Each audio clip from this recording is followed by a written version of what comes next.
शांत करने वाला मूंगा मर रहा है। ग्लोबल वार्मिंग ने दुनिया भर में कोरल रीफ को नुकसान पहुंचाया है। हमें अभी पता नहीं चल रहा, लेकिन इसका असर हमारे जीवन पर भी पड़ना तय है। चंद्रभूषण। औसत आय वाले लोग आज भी मूंगे की अंगूठी पहनते हैं। अमीर लोगों को ज्योतिषाचार ज्यादा महंगे रत्न बताते हैं, वरना बाकियों का मंगल आज भी समुद्र में पाई जाने वाली इस सस्ती चीज से शांत हो जाता है। कम लोगों को पता होता है कि उनकी उंगली की शोभा बढ़ा रहा ये मूंगा कभी जिंदा था। हालांकि किसी कौड़ी या शंख की तरह चलने फिरने वाला जीव होने का सौभाग्य इसके हिस्से कभी नहीं आता। जिन लोगों को मालदीव या लक्षद्वीप के तटों से थोड़ी ही दूरी पर मूंगों के इलाकों में गोता लगाने का मौका मिला है, वे बताते हैं कि इतना सुंदर दृश्य उन्होंने कभी सपने में भी नहीं देखा। हम जैसे सामान्य जन जो ऐसे दृश्य टीवी पर या फाइंडिंग नीमो जैसी एनिमेशन फिल्म में ही देख पाते हैं, वे भी ये सोचकर हैरान रह जाते हैं कि इतनी सुंदर जगह क्या आज भी इस ग्रह पर मौजूद है। मूंगा अगर जीव है तो आखिर कैसा? अगर ये चल फिर नहीं सकता तो क्या हम इसे पौधा नहीं कह सकते? जीव तो आखिर पौधे भी होते हैं। एक बुनियादी फर्क है जिसकी वजह से इसकी गिनती पौधों में ना होकर जानवरों में होती है। पौधे अपना खाना खुद बनाते हैं, जबकि इंसान समेत सारे जानवर, साथ में मूंगा भी, अपने खाने के लिए किसी पौधे पर या पौधा खाने वाले किसी और जानवर पर निर्भर हैं। मूंगा इतना छोटा जानवर है कि हम उसकी बस्तियां या पुश्तैनी के लिए ही देख पाते हैं। अकेले मूंगे की तरफ तो हमारा ध्यान भी नहीं जाता।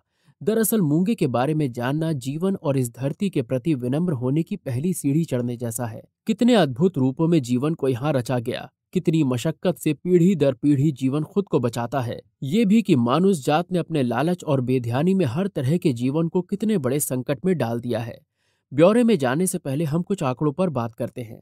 अंतरिक्ष यात्री अपनी आंखों देखी के आधार पर पृथ्वी को जलीय ग्रह यानी वाटर प्लैनेट कहते हैं। इसकी सतह का 71% हिस्सा समुद्री है। बचे हुए 29% महाद्वीपीय हिस्से में लगभग आधा दुर्गम बर्फीले इलाकों और रूखे रेगिस्तानों का है। इन जगहों पर जाया जा सकता है, लेकिन वहां रहा नहीं जा सकता। कुल मिलाकर धरती की सतह के 15-16% हिस्से में ही इंसान रहते हैं। इसी को ढूंढने के लिए सारी मारामारी है। लेकिन ध्यान रहे, विशाल समुद्रों में भी जिंदगी के अनुरूप इलाके बहुत थोड़े हैं। हमें लगता है कि पूरा समुद्र जीवन से खलबला रहा होगा, लेकिन ये हमारी भूल है। जलीय जीवों को भी अपने अंडे बच्चे देने के लिए स्थिर और पोषण युक्त जगहों की जरूरत होती है। ऐसी जगहें जहां कुछ ऑक्सीजन और उजाला पहुंचता हो और जहां ऐसे खनिज मौजूद हों जिसे कोशिकाएं ग्रहण कर सकें। ये जगहें या तो महाद्वीपों के समुद्री किनारे से 10-12 मील के दायरे में पड़ती हैं, जिन्हें कॉन्टिनेंटल शेल्फ कहा जाता है, या फिर अपेक्षाकृत ऊंची समुद्री सतहों पर मौजूद कोरल रीफ। मूंगा भित्तियां जिंदगी के लिए जरूरी सारे इंतजाम करती है। 2020 में संयुक्त राष्ट्र द्वारा जारी सूचना के अनुसार अभी तक केवल 20% समुद्रों का सर्वेक्षण किया जा सका है। इतने सर्वे का निष्कर्ष ये है कि हर 1000 वर्ग किलोमीटर समुद्री क्षेत्र में 1 वर्ग किलोमीटर हिस्सा मूंगा भित्तियों का है। हो सकता है सर्वेक्षण 100% पूरा होने के बाद ये अनुपात कुछ बदले, लेकिन अभी के आकलन के अनुसार धरती पर मूंगे के कब्जे वाला इलाका खासा बड़ा कहलाएगा। 2,84,300 वर्ग किलोमीटर का ये इलाका इटली से थोड़ा कम, लेकिन इक्वेडोर से ज्यादा और ब्रिटेन से तो काफी ज्यादा है। सच पूछे तो मूंगे अपने जिस खास देश में रहते हैं वो उनकी अपनी और उनके पुरखों की हड्डियों का बनाया हुआ है, और इस कथन में अलंकार की कोई भूमिका नहीं। मूंगा एक छोटा सा सिमेट्रिक जीव है। इसकी लंबाई 3 मिलीमीटर से 1.5 सेंटीमीटर तक नापी गई है। इसका बेलनाकार शरीर में ऊपर मुंह और नीचे पेट होता है। बिल्कुल सरल संरचना। दरअसल सी एनीमोन और कुछ दूसरे गिने चुने जीवों के साथ ये एंथोजोआ नाम के जीव वर्ग से आता है, जिसके शरीर में सिर्फ एक छेद होता है। इस वर्ग के जीव अपने श्वसन, पोषण और उत्सर्जन से लेकर प्रजनन तक के लिए इसी एक छेद का इस्तेमाल करते हैं।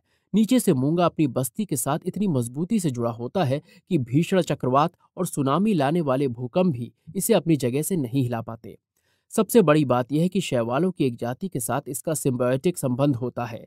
मूंगे से जुड़ा हुआ ये सेवार पानी में बहुत थोड़ी मात्रा में पहुंचाने वाली सूरज की रोशनी और मूंगे द्वारा छोड़ी जाने वाली कार्बन डाइऑक्साइड से फोटोसिंथेसिस के जरिए अपना खाना बनाता है और इसे मूंगे के साथ साझा करता है। मूंगे की 95% खाद्य आवश्यकता जूंजेथैल सेवार के जरिए हासिल होने वाले इस खाने से ही पूरी होती है।